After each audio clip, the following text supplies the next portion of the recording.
加冷静。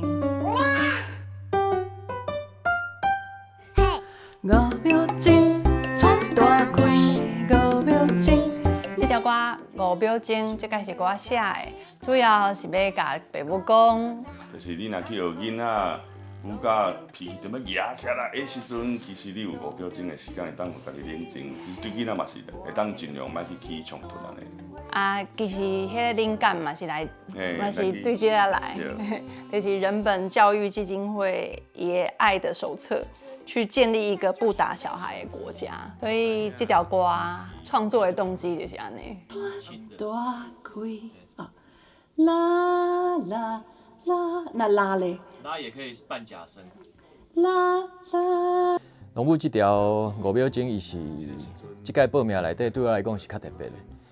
因为大部分的歌咧写，即款囡仔歌拢是写一寡较趣味的，比如讲动物啦、太阳灯、一寡风景。对我来讲，就是有一款除了囡仔歌传唱的迄部分，啊，搁有一款教育的故事，我上介意这条歌的原因安尼。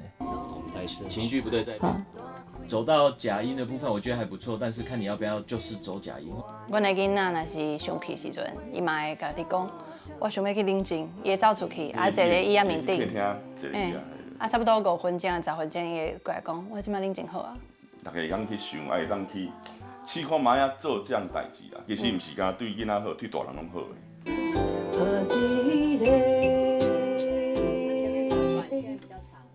如果你可以补后面的话，先唱。哦，先唱会比较好。因为声音比较对啊，你的声音什么现在的状态会比较好。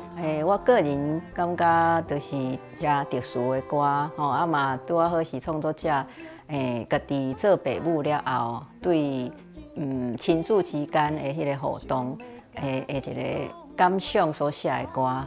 社会进展到一个程度的时阵，其实对囡仔的人权，啊对亲子之间应该爱安怎去互相学习、互相成长哦，迄个部分，透过这块歌，我是感觉是一个真好的提醒啦。